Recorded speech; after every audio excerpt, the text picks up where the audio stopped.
हम लोग श्रीमद् भागवतम के तीसरे स्कंद के 25वें अध्याय के 39 और 40 श्लोक को पढ़ेंगे।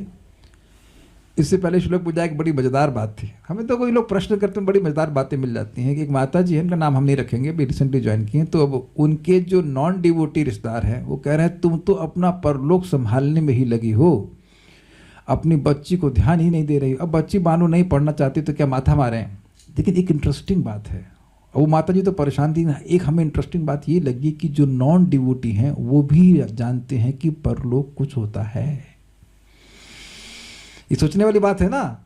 अगर वो भी हमारे शिक्षा गुरु हो गए, वो भी कह रहे कि परलोक कुछ होता है। और बात सत्य है कि आज का लोक आज भी खत्म और कल से परलोक चालू हो सकता है। मेरी भाषा समझ में आई? ये आज का जीवन आज ही खत्म हो सकता है। आज आपका हैप्पी डेथ डे हो सकता है, हम किसी का भी हो सकता है, और अगले दिन फिर परलोक चालू। अब परलोक मतलब स्वर्ग हो सकता है, परलोक मतलब नरक हो सकता है, परलोक मतलब कुत्ता लोक हो सकता है। इट कैन बी एनी लोक, डिपेंडिंग हमारे कर्म क्या है। तो वो भी कह रहे हैं कि तो अमेजिंग है कि जो व्यक्ति भक्ति कर रहा है उसको नॉन डिवोटी हैं वह भी रिकॉग्नाइज कर रहे हैं कि तुम परलोक सुधारने में लगे हो। मैं बार बार रिपीट कर रहा हूं कि आपकी भक्ति को नॉन डिवोटी लोग भी रिकॉग्नाइज कर रहे हैं। आप और किसी देवता की पूजा कर रहे होते ना, कभी नहीं आया। इससे पहले जो लोग भी देवता की पूजा कर रहे थे, क्या कभी ये कमेंट आया कि आप अपना परलोक सुधार रहे हैं? एनीवन प्लीज रेज हैंड्स अगर किया हो तो। कोई नहीं बोलेगा, शायद सुधरता भी नहीं है तो इसीलिए नहीं बोलते। लेकिन आप भजन कर रहे हैं तो तुरंत नॉन डिवोटी लोग बोलते हैं ये तो नाम जप कर रहा है, ये तो भागवत सुन रहा है, ये सुन रही है, ये तो अपना परलोक सुधार रहा है। Just see, they can see and you can't see. How can be that much, how can be blind that much? क्या हमको तो जब उन लोग को दिख रहा है तो अपने को भी दिखना चाहिए कि ना अपना परलोक सुधार रहा है। पूरे उत्साह से भागवत सुनना चाहिए। चलिए सुनते हैं भागवतम। यहाँ बोल रहे हैं कि इस लोक और परलोक इस लोक में और परलोक में जाने वाले लिंग शरीर को त्यागते हुए, मतलब उन इच्छाओं को त्यागते हुए कि यहाँ के भोग मिलेंगे, स्वर्ग के भोग मिलेंगे, नहीं, कुछ नहीं चाहिए। और जो इस शरीर से संबंधित हैं, जो इस सोपाधिक आत्मा के पीछे, ठीक है संस्कृत बोल रहे हैं आप, सोपाधिक आत्मा के पीछे जो लगे हुए हैं, यानी राय अर्थात धन, पशु और ग्रह आदि, उनको भी अच्छी प्रकार से त्यागते हुए केवल मेरा ही भजन करते हैं जो मैं सब जगह व्याप्त हूँ। तो ऐसे अरण्य भक्ति से मेरा भजन करने वालों को मैं मृत्यु से पार कर देता हूँ। तो इस श्लोक को बोलते हैं, इमं लोकम तथैवामं आत्मानम् उभयायिनम्। इमं लोकम तथैवामं आत्मानम् उभयायिनम्। आत्मानम् अनुयेचेह ये रायः पशवो गृहा।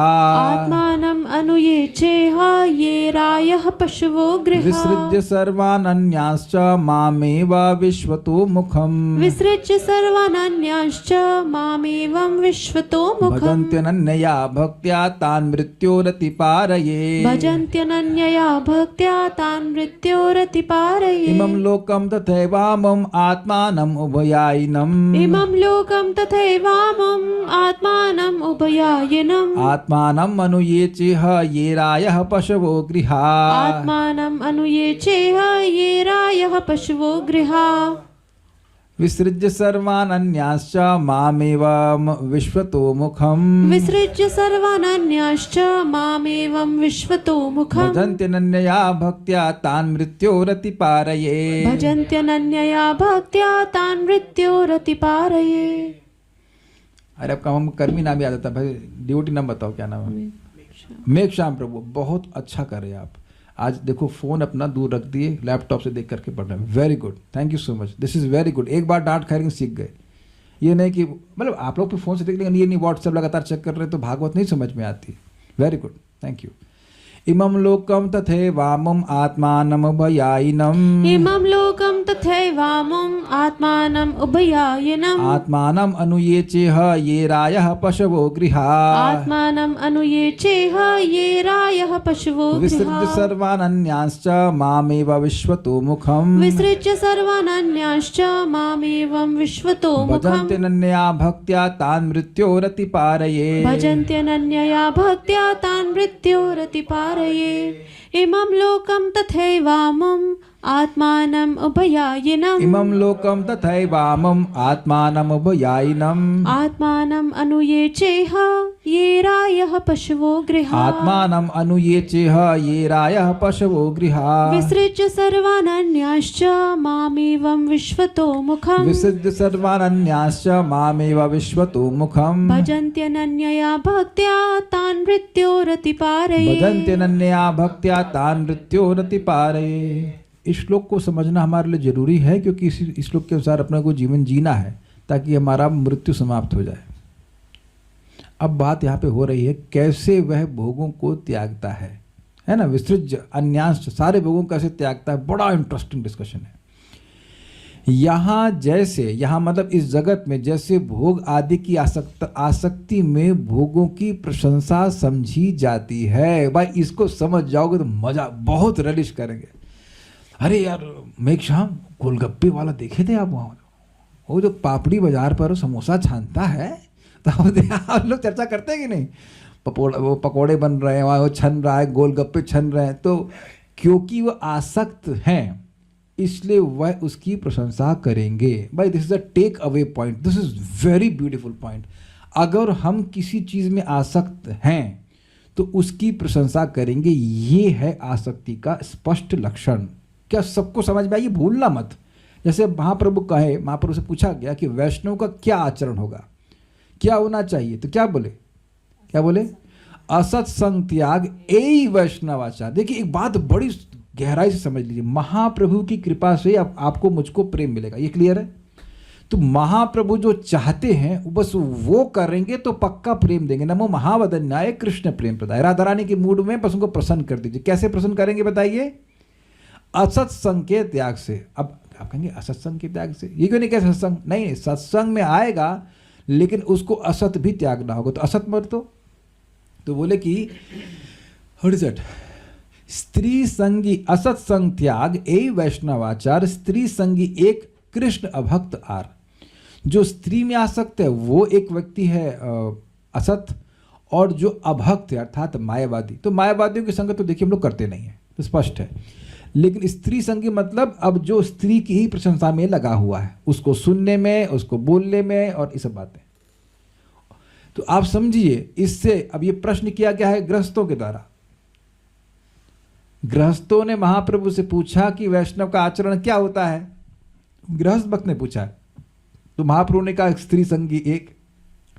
तो अब क्या करेगा वो? अपनी जो पत्नी इसको छोड़ देगा? महाप्रभु भी तो शादी किए हुए थे और कीर्तन कर रहे थे ना जब नवद्वीप में थे, तो वो सब लोग श्रीवास ठाकुर सब स्त्री संगी हो गए।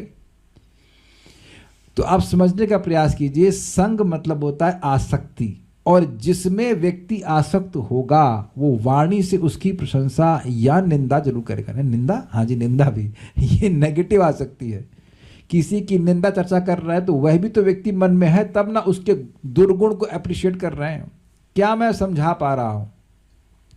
तो कोई भी भोग है, खाने पीने का, छूने का, देखने का, जो भी है, उसकी व्यक्ति प्रशंसा करेगा तो उसमें आसक्त है। भोगते हुए निंदा करेगा तो वह आसक्त नहीं है। Does that make sense? पहली पॉइंट तो समझ में आ गया होगा। दूसरा पॉइंट बड़ा सूक्ष्म है। भोग रहा है लेकिन हे बुद्धि है कि अरे क्या मैं भोगों में पड़ा हुआ हूं, तो उसमें वे आसक्त नहीं है। ये साधक की लक्षण है जो साधना भक्ति में आया है, जो शुद्ध भक्ति में, वैदिक साधना भक्ति का जो अधिकारी, उसका लक्षण है कि वह भोगों को पूरा छोड़ भी नहीं पाया है, लेकिन भोगों में हे बुद्धि हो गई है। भगवान की कथा में रुचि हो गई है और भोगों में हे बुद्धि है। भोग अच्छे नहीं है लेकिन अभी पूरी तरह छूटे नहीं है, प्रशंसा नहीं करता उसकी। और इससे सभी भक्त लोग रिलेट कर पाते होंगे, है कि नहीं? अरे ज़्यादा नहीं, ज़्यादा सो गए तब भी लगता नहीं कहाँ हमने समय खराब कर दिया, और लोग तो सो रहे हैं आराम से, बल्कि नई नींद आती तो खाने की वो क्या नींद की गोली भी खा लेते और सो जाए। 10-10 घंटे 12 घंटे। एक व्यक्ति हमारे पास आए, कहे आप 7 घंटे सोते हैं, कम है। हमने कहा कम है कि ज़्यादा है? कभी नींद जबरदस्ती तो नहीं सो रहे हैं, मतलब जितनी नींद पूरी हो जाती है उसमें अब जबरदस्ती काहे को सोएं। उन व्यक्ति के जीवन में कोई उद्देश्य नहीं है कि जब करना है तो फिर सोओगा, क्या दिक्कत है? But we have so much to do, is it not? बहुत हमको इस टीका का बहुत अच्छा पॉइंट लगा था और it is very hope giving. तो भोग आदि में आसक्त व्यक्ति भोगों की प्रशंसा करेगा, ये इसका अर्थ है। यहाँ जैसे भोग आदि की आसक्ति में भोगों की प्रशंसा समझी जाती है, वैसे ही उसी आसक्ति का त्याग उसी की निंदा समझना चाहिए। तो लिखा है ना श्लोक में कि विसर्ज, जो हर प्रकार का भोग आसक्ति उसको त्यागेगा। तो त्यागेगा मतलब किसी भी भोग की वह प्रशंसा नहीं करेगा। हाय कितना बढ़िया बंगला है भैया सामने वाले का, हाय हाय कितना बड़ा अच्छा बंगला। हमें तो हंसी आ रही थी, मैं नोएडा गया था, मैं कई बार बोल चुका हूँ, बहुत बड़ा बंगला और लिखा है त्यागी। अब ये कितना आयरनिकल है ना, त्यागीज, त्यागी का बंगला। त्यागी का तो कुछ नहीं होना चाहिए ना। त्यागी का बंगला का क्या मतलब हुआ? अरे मेघ श्याम प्रभु का जैकेट कितना अच्छा है, राधा रमन प्रभु का स्वेटर कितना सुंदर है। अब ये सब जो बातें कर रहा है उसको ये सब अच्छा लग रहा है, तब ना प्रशंसा कर रहा है ना। भाई वस्त्र का प्रयोजन ये है कि भाई आप धारण कर लीजिए, ठंडी लगे तो स्वेटर पहन लीजिए, गर्मी है तो उसके साथ अनुकूल पहन लेना चाहिए। लेकिन जो भोगी होंगे वह ये चर्चा करते ही होंगे। आप में से कितने लोगों के घर में जो रिश्तेदार हैं वो सब आकर के बात नहीं करते? आप लोग से तो नहीं करते होंगे, लेकिन वैसे समय चर्चा करते होंगे। हम आपको एग्जाम्पल देना, एक बार हम लोग अम्बाला से लौट रहे थे तो एक पंजाबी व्यक्ति थे, वो इतना जोर जोर से बोल रहे थे, 6 आवर्स पका दिया। हमने कहा हम बहुत, मैंने को बोलना पड़ा कि भाई ईयरफोन लगाया, सब कुछ इतना जो साड़ी गल सुनो। तो पार्थ कृष्ण प्रभु साथ में थे, हमें को तो समझ में नहीं आ रहा था क्या बोल रहे, बट वेरी पेनफुल। तो वो क्या, पहले पनीर की बात की 1 घंटे भर, फिर वो जूते की बात की, ऐसे करके हमने कहा भाई थोड़ा तो रुक जाइए, पानी भी नहीं पी रहे, बताया बोले जा रहे हैं। हमें तो इंस्पिरेशन मिली, आज तक हम 6 घंटा कभी क्लास नहीं दिए, बट ही वॉज टॉकिंग करे। हम लोग 1 महीने बाद मित्र मिले हैं तो क्यों नहीं बात करें, यही कुछ, भगवान की कोई बात नहीं। और जब हम कुछ भगवान की बात किए तो हमको ही शिक्षा देना शुरू कर दिए, सब कुछ भगवान है इत्यादि इत्यादि बकवास। तो मैं खाली ये इसलिए उदाहरण दे रहा हूं कि कैसे जो लोग भोगों को अच्छा मानते हैं वह उसकी निंदा कभी नहीं करेंगे। ये बहुत बड़ा अंतर है, ये बहुत बड़ा अंतर है। जो साधक नाम जप कर रहा है, वो भक्ति कर रहा है, वो भागवत की प्रशंसा करेगा, नाम की प्रशंसा करेगा, और कदाचित भोग में गिर गया तो वह उसकी निंदा करेगा कि अरे कहाँ मैंने समय खराब कर दिया। क्या आप लोगों से ऐसा कभी नहीं हुआ कि कोई इंद्र तृप्ति में आप गिर जाओगे, लेकिन आप गिरने के बाद भी, उसमें प्रवृत्त होने के बाद भी अच्छा नहीं मानेंगे? भगवान से हम माफ़ी मांगते हैं, भगवान ये क्या कर रहे हैं, भगवान प्लीज़ इस इच्छा को हटा दीजिए, है कि नहीं? प्लीज़ इस बात को ध्यान रखिए कि बिकॉज एक्सटर्नली आप तुरंत जज करना शुरू कर दो कि भक्त तो गलत काम कर दिया, लेकिन वो उसको अच्छा नहीं मान रहा है। जो शराब का आदी है वो शराब की गुणगान करता है। आप जानते किसी शराबी को? कभी देखा है आपने? अरे यार वो वाली लेके आ, वो लेके आ। लेकिन जो शराब छोड़ना चाहता है वो यद्यपि कभी शराब पीते हुए दिख जाएगा, लेकिन वो शराब की भर्त्सना करता है। समझ रहा है इस बात को? ये बहुत गंभीर बात है। तो इसलिए बड़ी इंटरेस्टिंग बात है कि मान लीजिए कि वह भोग नहीं छोड़ पाया, और किससे छूटते हैं? तुरंत नहीं छूट पाते हैं, लेकिन निंदा चालू कर देगा वो कि कितना खराब है, अब कितनी खराब चीज़ है, हम उसको भोग रहे हैं। Is it okay? सब समझ पाए इस बात को? तो विसर्ज सर्वान, जिससे अर्थ है कि हर प्रकार के भोग की वो आसक्ति को त्याग रहा है। वो किसी में भी उपादेय बुद्धि, उपादेय मतलब बहुत अच्छा है, ऐसी बुद्धि वो नहीं रखता है।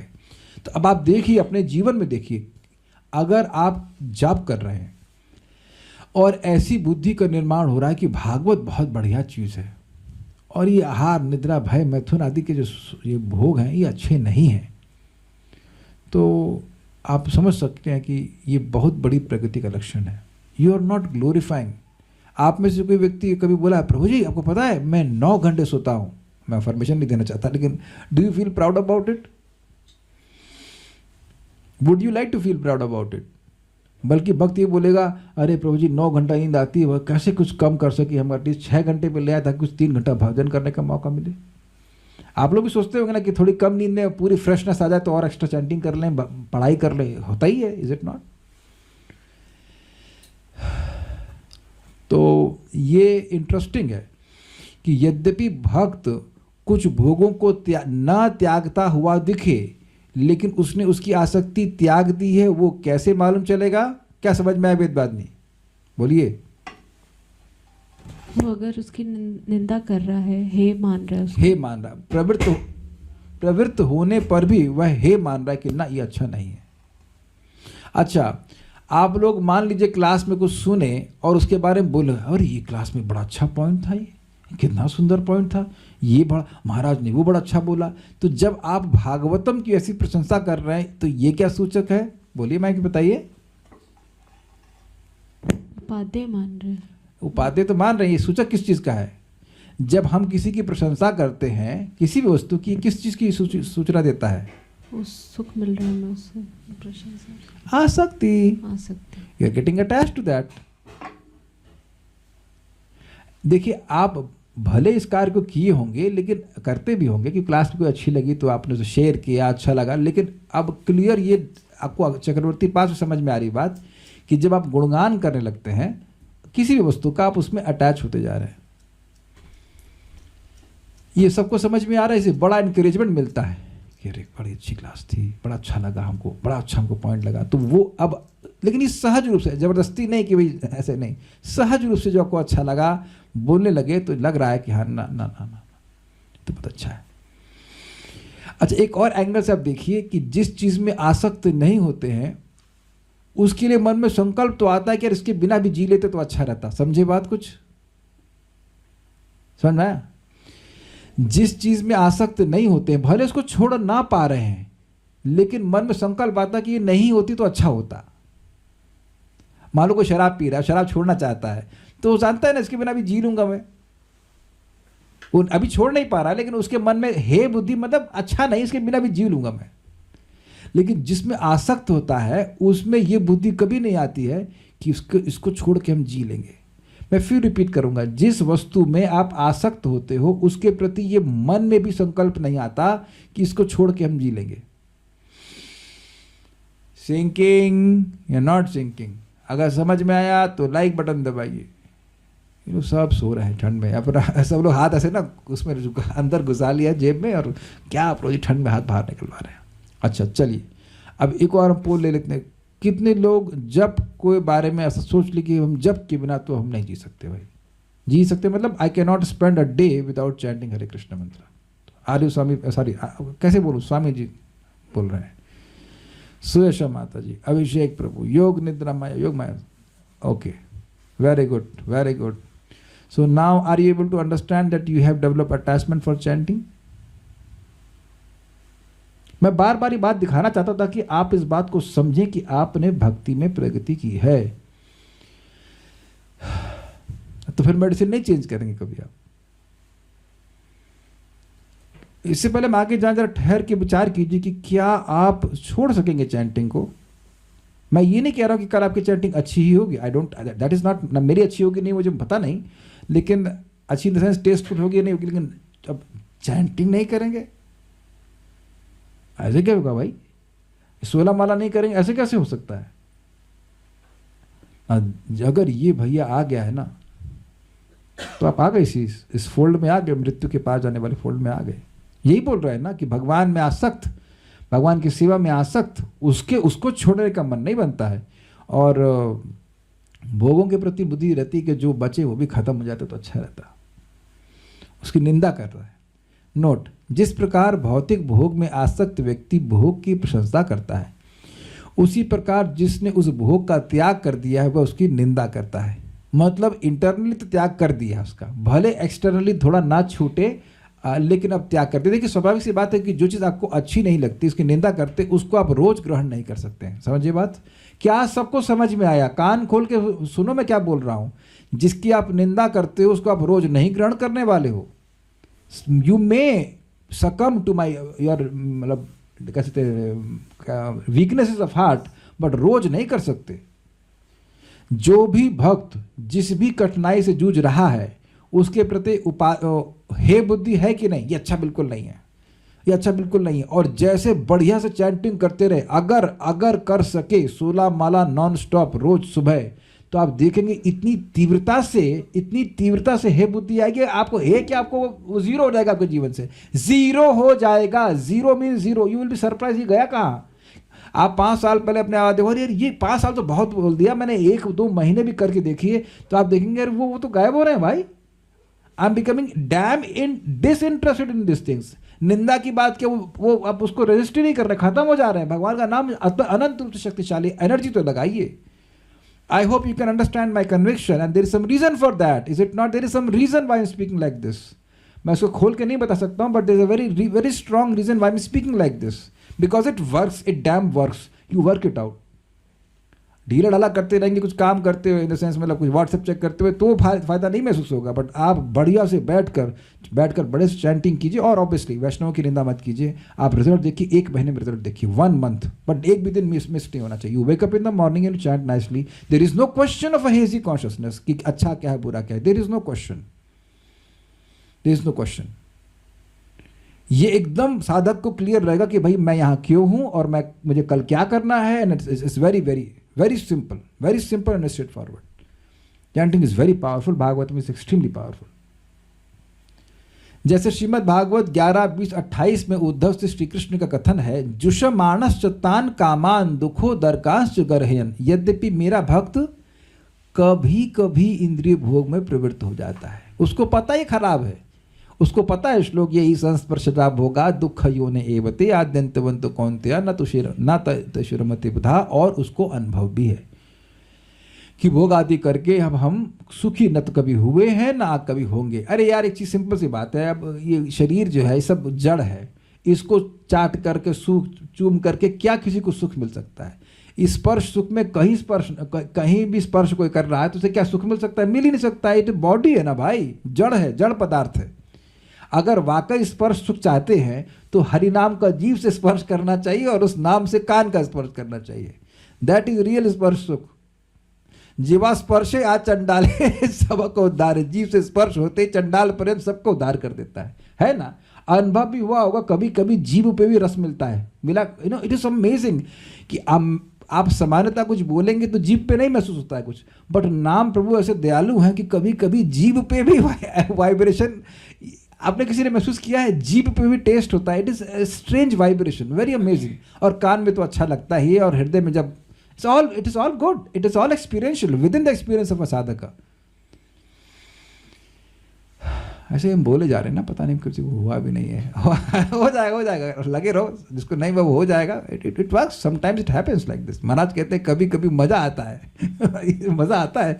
एक भक्त बोल रहे, हरेंद्र प्रभु बोले, प्रभु जी बड़ा मजा आया, 16 के बाद 17 भी करने का मन हुआ। मैंने कहा very good, it happens, you just keep on doing it, specially in the early morning hours. अरे भाई, जो आदमी आपके लिए नींद छोड़ रहा है, भगवान क्या उसको कुछ छोड़ देंगे? उसे कुछ विशेष पुरस्कार देंगे? जो करेगा वो अनुभव करेगा। तो ये बड़ा इंटरेस्टिंग है। यद्यपि मेरा भक्त कभी कभी इंद्रिय भोग में प्रवृत्त हो जाता है, क्योंकि उसकी मोस्टली तो कहाँ सुख है? भक्ति में, श्रवण कीर्तन स्मरण आनंदन आदि, भगवान की सेवा में आनंद है। कभी कभी इंद्रियां खींच लेती हैं, फिर भी वह जानता है कि समस्त इंद्रिय तृप्ति दुखद परिणाम देती है। जानता क्या है? शास्त्र से जानता है, अनुभव से जानता है। और वह ऐसी प्रवृत्तियों पर हृदय से पश्चाताप करता है कि कहाँ मैं फालतू के काम में प्रवृत्त हो गया। तो ये दिखा रहा है साधक की स्थिति, योग्यता। क्या योग्यता हुई? भोगों से बिल्कुल हे बुद्धि बन गई है, लेकिन भगवान की भक्ति के प्रति खूब बाध्य बुद्धि, भक्ति बहुत अच्छी है, भागवत बहुत अच्छी है, इत्यादि इत्यादि।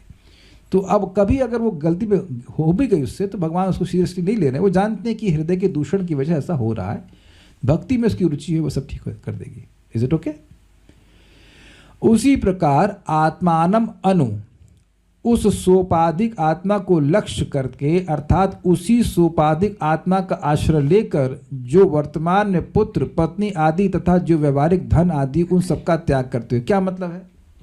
देखिए, ये आश्रय का क्या मतलब हुआ? जैसे मान लीजिए कोई पत्नी कहे, मैं आपकी पत्नी हूं। पतियों, प्रभु जी आपकी पत्नी बोली है आपको कि नहीं बोली है? हमारे मैं आपकी पत्नी हूं।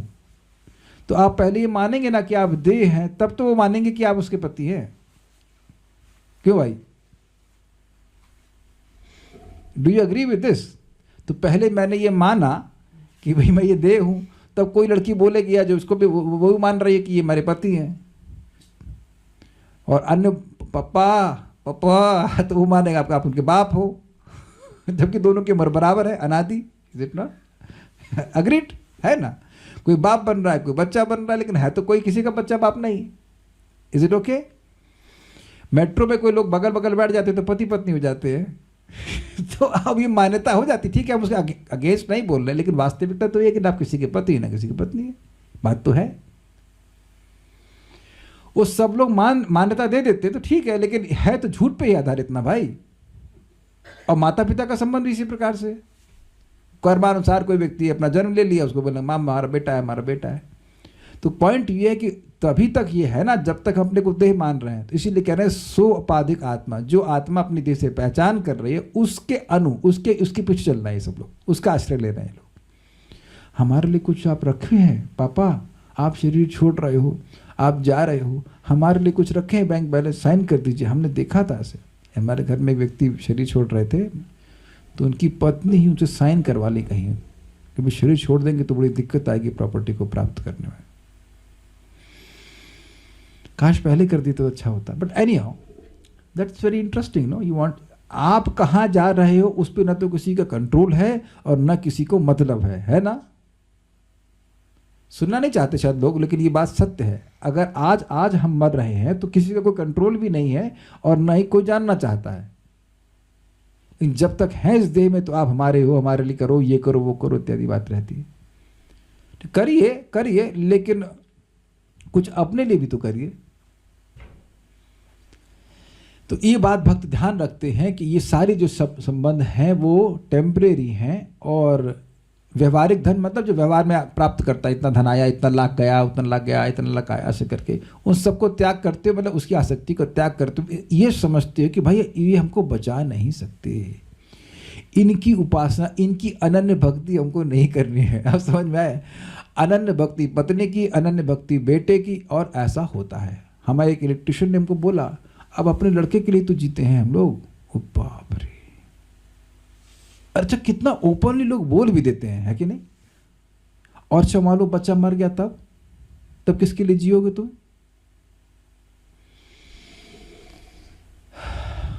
अज्ञान में लोग ऐसा कहते हैं, और बाद में वही लड़का मुंह पे लात मार के चला गया, तब तो आप सोचेंगे ना कि अरे यार तुम गलत जी गए यार। मैं मिला हूं ऐसे एक व्यक्ति से, ऑफिस में आए थे जब मैं ऑफिस मंदिर में सेवा कर रहा था। वो 18 घंटे काम करते थे, सुबह 6 बजे से लेकर रात की 3 बजे तक काम करते थे। और जब वो जिसके लिए वो काम करते थे उसको धन मिल गया, अच्छे से प्राप्ति हो गई, तो उसने दूध की मक्खी की तरह बाहर निकाल दिया। एक और व्यक्ति को मिले थे, बड़ा दुनिया में बहुत रो रहे हैं लोग, खूब उसने अपने भाइयों को पढ़ाई किया, वो किया। जब भाई अमेरिका चला गया, विदेश चला गया, तो पूछा भी नहीं भाई को कि तू जी रहा है कि मर रहा है कि क्या हो रहा है। हमने कहा बड़ा अच्छा हुआ। वो सोच रहा था मैं सहानुभूति दिखाऊंगा, बड़ा अच्छा हुआ। नहीं क्यों, वो बड़ा चौंक गया, ऐसा क्यों कह रहे हैं। हमने कहा अगर आपको लात नहीं पड़ी होती तो आप हमसे बात नहीं करते, है कि नहीं। कभी कभी जब लात पड़ती तब व्यक्ति को समझ में आता कि भाई हम तो गलत जगह इन्वेस्टमेंट कर रहे थे।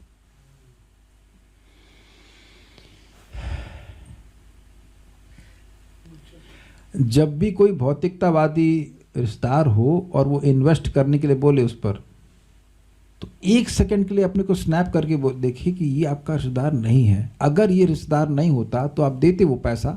मैं समझा पाया मैं क्या कह रहा हूँ, क्या मैं समझा पाया मैंने क्या कहा। मान लीजिए कोई आपका बेटा है और कह रहा है कि पापा हमको स्मार्टफोन दो, आईफोन दो। आईफोन से क्या भक्ति होती है, बट फॉर एग्जाम्पल 70-80 हज़ार रुपये का आता होगा। 1 सेकंड के लिए आप सोचिए कि अगर ये बेटा नहीं होता तो देते। एक भक्त हमको बोले थे, यहीं बगल में मेरे बैठ के आके बोल रहे थे कि पत्नी के लिए 50,000 रुपये की साड़ी थी। तो ऑब्वियसली शादी के लिए तो नहीं हो सकती, पत्नी के लिए है ना, शादी तो हो गई ना, शादी तो हो गई ना। 50,000 की साड़ी दिलवाई। ने कहा 50,000 का क्या, कहते हैं वो बहन की शादी उसे पहन के जाएगी। तो बाद में वो हमको बोले कि हमने कहा मंदिर में कुछ देते हैं। पता नहीं मंदिर में, वो मुझे बोले पता नहीं प्रभु जी मंदिर में इसको सही उपयोग करेंगे कि नहीं करेंगे। तो तुम्हारी पत्नी बड़ा अच्छा उपयोग करी है। अब बताइए, अब प्रकट देखिए, प्रकट जान रहे हैं कि भाई खाली कुछ नहीं, शादी पहन के जाएगी, उसके साथ रखी रहेगी, तुम्हारा उपयोग भी नहीं करेगी, और तुम भक्तों को देने में सोच रहे हो। और तो वो अच्छे डिवोटी हैं, I have no problem, but sometimes people become bewildered and giving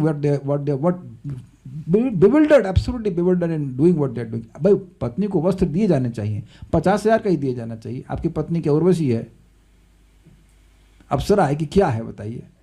देह तो सबका एक ही तरह से बना है ना, इतना पैसा खर्च करना चाहिए, ये दिखा रहा व्यक्ति आसक्त है। या तो आसक्त है या तो मजबूरी में कर रहा है कि नहीं देंगे तो दिमाग खा जाएगी। May be that is the point, but point is very simple, is not क्या हमारी एनर्जी सैप नहीं हो रही है सब चीज़ों में?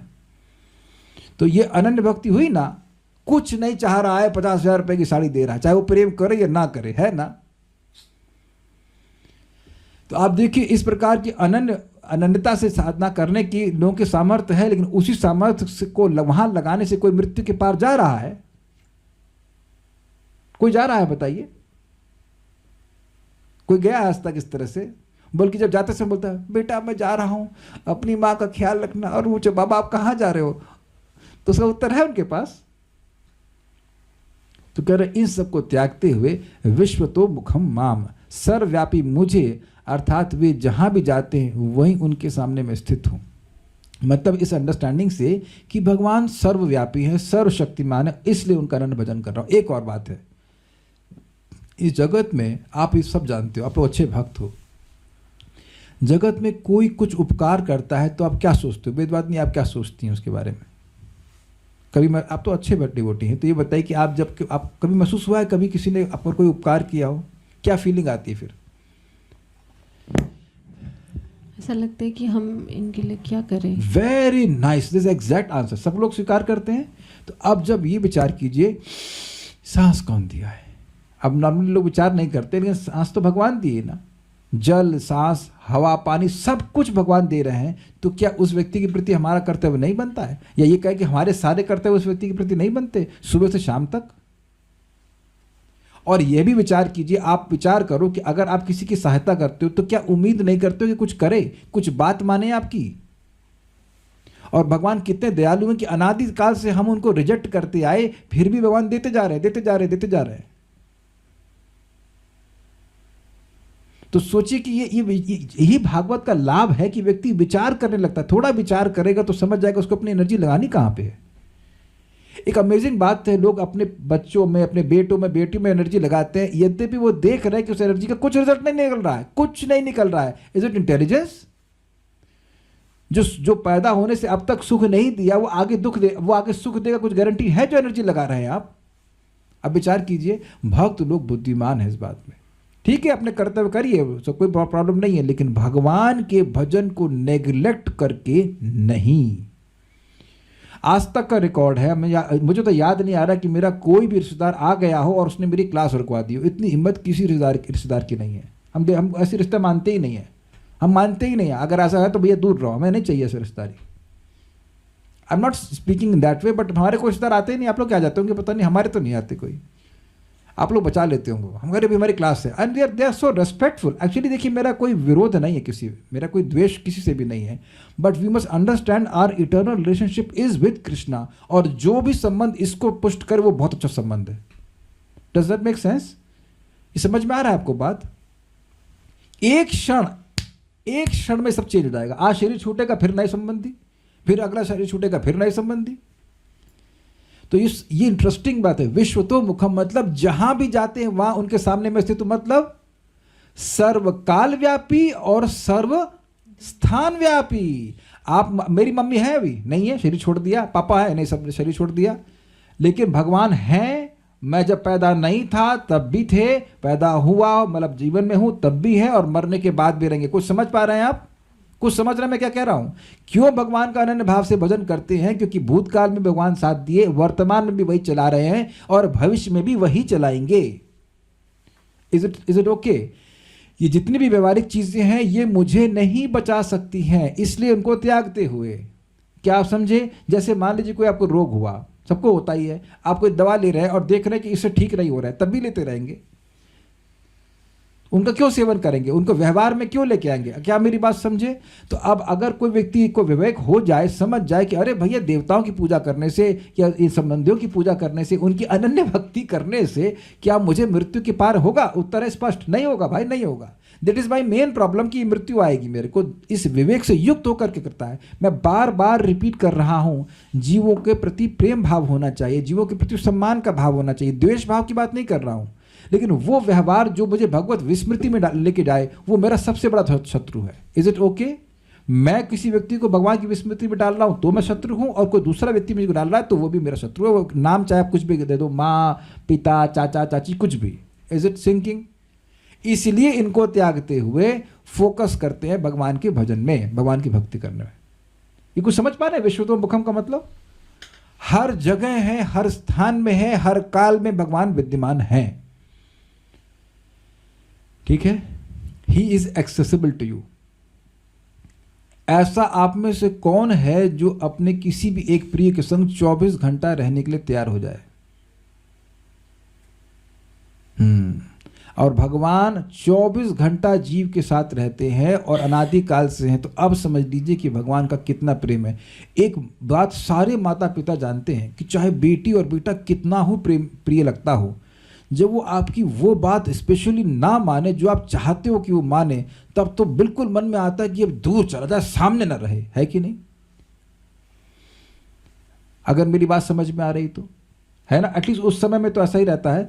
तो अब भगवान भी अगर ऐसा करते, तब ऐसा जीव कुछ कर ही नहीं सकता है कि भगवान उसके हृदय को छोड़ दे। तो सोचिए भगवान का कितना प्रेम है। और जब भगवान से विमुख रहे तब भगवान ने ऐसी व्यवस्था करके रखी है। जब भगवान के सम्मुख हो जाएंगे, उन्मुख होंगे, सेवा करेंगे, तब कितना आशीर्वाद मिलेगा, कितनी सुख मिलेगी, शांति मिलेगी। तो सब विचार करके भगवान का भजन करते हैं, ऐसा निश्चय करते हुए कि भगवान सब जगह हैं और इस जगत की वस्तु से ना तो मुझे कोई सुख मिलेगा, ना ही मुझे कोई प्रोटेक्शन मिलेगा। अनन्या भक्तिया यानी कि देवताओं की भक्ति, ज्ञान और कर्म से रहित भक्ति द्वारा, अर्थात एकांत मन से निष्काम भक्ति द्वारा जो केवल मेरी उपासना करते हैं, उन्हीं को मृत्यु हो अर्थात जन्म मरण रूप इस संसार सिंधु से मैं पार कर देता हूँ। इसी थोड़ा समझिए, जैसे ट्रेन में बैठ जाते हैं तो अब क्या करते हैं? ट्रेन को चलाने के लिए आप लोग धक्का लगाते हैं, हल्ला करते हैं, और अब बैठ गए, अब क्योंकि अब बैठ गए हैं, आराम से सोइए और ड्राइवर पार कर देता। इस अर्थ में आप लोगों ने अनुभव किया होगा कि गए ट्रेन में, बैठे, सो गए, अरे अरे कानपुर आ गया, आपको पता भी नहीं चला कि कानपुर आ गया। हुआ है कि नहीं? कभी कभी छूट भी जाता है लेकिन आप कहने का आशय ये है कि पता नहीं चलता कि स्टेशन कब आ गया, है कि नहीं? मतलब आपने कुछ नहीं किया, स्टेशन में बैठ गए और काम हो रहा है अपना। उस तरह से भगवान कह रहे हैं कि उनको पता भी नहीं चलेगा कि मैं जन्म मृत्यु के चक्र से कैसे उनको पार कर देता हूं। केवल भक्ति की चाह से एवं संसार से पार होने की इच्छा न करने पर भी पारये, मैं उन्हें इस प्रकार बताए बिना ही संसार से पार कर देता हूं, यह अर्थ है। ऐसा नहीं कह, भगवान कह रहे हैं कि अरे भैया देखो मैं तुमको मृत्यु से पार कर रहा हूं, भजन मत छोड़ना। ऐसा कुछ नहीं, वो तो शास्त्र सुनते हैं तब मालूम चलता है, अन्यथा भगवान तो लिंग शरीर को, सूक्ष्म शरीर को गला देते हैं। जैसे भोजन करते हैं लेकिन ये नहीं मालूम होता है कि भोजन पच कैसे रहा है। पचना तो तुरंत शुरू हो गया ना, जैसे खाया, लेकिन अब मालूम नहीं चलता कि भोजन पचा कैसे, किसी को नहीं पता होगा यहाँ पर। उसी तरह से भगवान की भक्ति कर रहा है भक्ति प्राप्त करने के लिए, लेकिन अब वो अपने आप ही सूक्ष्म शरीर को पचा देती है, खत्म कर देती है, यानी कि भौतिक वासनाओं को समाप्त कर देती है। जैसे अब आप लोग मेरे ख्याल से समझ भी नहीं पाएंगे कब आप लोग भागवत में आसक्त हो गए और कब आपकी सीरियल की आसक्ति समाप्त हो गई। Please mention the date, chat is open, date बताइए। एक प्रश्न का आप लोग उत्तर नहीं दे सकते, कितना गलत बात है। एक प्रश्न, सिंपल प्रश्न का उत्तर दीजिए कि कौन सी डेट में आपकी सीरियल की आसक्ति समाप्त हो गई थी। हे भगवान, क्या बहुत कमजोर बैच है ना किसी को याद है?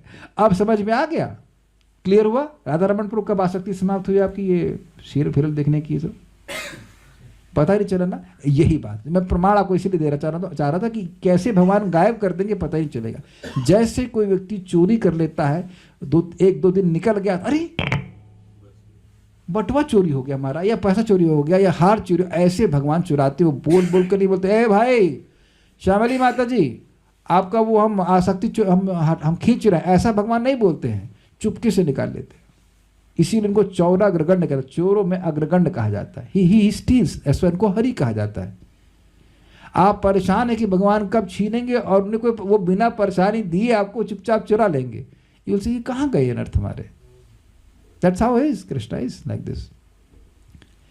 जैसे कहा गया है जरतयाशु या कोशम 3:25-33 श्लोक में कहा गया है, अर्थात जैसे जठराग्नि खाए हुए अन्न को पचा देती, ये हम लोग पढ़ चुके हैं, वैसे ही मुझसे संबंधित भक्ति भक्त के लिंग शरीर को नष्ट कर देती है। मैं इसको समझाऊंगा फिर हम रुक जाएंगे। आप में से कितने लोग मानेंगे कि आपका मन है आपके साथ? सब लोग मानेंगे हाँ प्रभु मन से सुन तो रहे हैं, सेम मन है ना, सेम मन है ना अभिषेक प्रभु, सेम मन है ना आपका, आपका मन और आपके पापा का मन एक है ना। अब आप लोग को यही लग रहा है ना कि आप वही मन लेके चल रहे हैं जिससे आपके पिताजी मन लेके चल रहे हैं। किसको पूछूं? कानू प्रिय माता जी, आपका मन और आपकी सासू का मन एक ही तो है ना? नहीं, एक नहीं है। तो आप समझिए, मन को चेंज करने का मतलब हो गया, या मन को नष्ट करने का मतलब होता है स्पिरिचुअल मन को मैनिफेस्ट कर देना, भौतिक मन को नष्ट कर देना। मतलब ये सुना था ना इसी में कि आध्यात्मिक इंद्रियां प्रकट हो जाती हैं और जो स्थूल इंद्रियां वो समाप्त हो जाती हैं। Is it sinking? बट ये प्रैक्टिकल, मैं भक्त को बार बार बोल रहा हूं, बस कुछ नहीं, हमारे संग 7 बजे आइए 8 बजे चले जाइए, 7 बजे आइए 8 बजे चले जाइए, और आप देखिए कैसे मन चेंज हो जाएगा, को पता ही नहीं चलेगा। पूरा पूरा आपको लगेगा मेरा वही मन है, लेकिन आपके पड़ोसी को नहीं लगेगा कि वही मन है। Is it okay? Radharaman Prabhu, पत्नी से पूछ लेना कि आपका वही मन है। ये कहेंगे नहीं तुम्हारा मन तो कहीं और है। ये किसी को आक्षेप हुआ है आपके ऊपर ये कि आपका मन तो कहीं और है? कहीं और मतलब कृष्ण में। एक भक्त को बोला गया आप 2 साल के अंदर तो हम लोग से बहुत दूर चले जाओगी। तो 2 साल तो भी हुए नहीं है, और कितना पास है वो वक्त जानते हैं। Is it sinking? मैं क्या कहना चाहता हूं यहाँ पे, क्या कहा जा रहा है? लिंग शरीर को नष्ट करने का मतलब, लिंग शरीर यानी सूक्ष्म शरीर की जो दौड़ है भोगों के प्रति, वो खत्म हो जानी चाहिए। जैसे कोई मुर्दा कभी चलता नहीं है, ठीक है, ऐसे ही जो भौतिक मन मर गया वो अब भोगों की तरफ नहीं जाएगा। तो उसकी शुरुआत कहाँ से होती है? भोगों में हे बुद्धि करने से, वहां से होनी शुरू हो जाएगी, और क्रमशः क्रमशः एकदम उधर मती जाएगी ही नहीं। बट मैं फिर अब यहाँ क्लास को समाप्त कर रहा हूं। 2 सबसे प्रबल साधन हैं। एक क्या है? हरे कृष्ण मंत्र का जप, क्योंकि ये एकदम अहिंसा से युक्त है, कोई हिंसा नहीं है, और सबसे जल्दी इफेक्टिव होता है, सबसे तीव्रता से काम करता है। एक ये, और ऑब्वियसली भगवान का प्रसाद और भगवान की कथा, ये सबसे तीव्रता से हमारे चित्त को पवित्र करती है। महाराज का शब्द मैं रिपीट करूंगा, जितना ज़्यादा भगवान का यश हमारे चित्त को पवित्र करता है उतना कोई और साधन नहीं करता। एक दूसरा, परम पूज्य राधा गोविंद महाराज के शब्द में रिपीट करूंगा, जितना एक नाम जीव को पवित्र करता है भगवान का, उतना और कोई साधन नहीं करता। हरे कृष्णा कृष्णा कृष्णा हरे हरे, हरे राम राम राम हरे हरे। तो इन 2 चीज़ों को बिल्कुल फोकस बना करके अपना जीवन यापन हमें करना चाहिए। एक और भी बात थी जो मैंने शेयर करी थी जपा जिम में, 285 से मुझे मिला था और बहुत अच्छा था। वो इसी संबंध में था, भागवतम के संबंध में। क्या लिखा था मैंने? हाँ, माया के चुंगल से मुक्ति के लिए सर्वोत्तम विधि यही है कि भगवत भक्ति के साथ ही नियमित रूप से श्रीमद् भागवत का ध्यान पूर्वक श्रवण किया जाए। श्रीमद् भागवत 285। अब इसको हम करते हैं डिलीट, और आज शाम के लिए बोलना था। तो ये बात आपको सामने बताना चाह रहा हूं। सबसे प्रबल औषधि, अमोघ औषधि श्रीमद् भागवतम का श्रवण और भगवान के नाम का उच्चारण करना है। Then absolutely full chance, not full chance, assurance is there कि हमारा सूक्ष्म शरीर नष्ट हो जाएगा। जो थोड़ी बहुत इच्छाएं बाकी भी हैं वह भी भगवान की कथा को उसको खत्म कर देगी। तो जब इच्छाएं समाप्त हो जाएंगी तो मन वहाँ पे नहीं जाएगा। ठीक है, अब आगे हम लोग, तो यहाँ पे हम लोग सुना इस प्रकार से कि साधक का चित्त कैसा होता है, भगवान की भक्ति में आसक्त होता है और भोगों की वो निंदा करता है। कभी प्रवृत्त हो जाए तो उसे घबराना नहीं चाहिए, भगवान की कथा सुनते रहे, सारी आसक्ति समाप्त कर देगी भगवान की कथा। आगे प्रभुपाद जी के तात्पर्य को भगवान ने अगर चाहा तो कल सुनेंगे। श्रीमद् भागवतम की जय, श्रील प्रभुपाद की जय, निताई गौर प्रेमानंदे।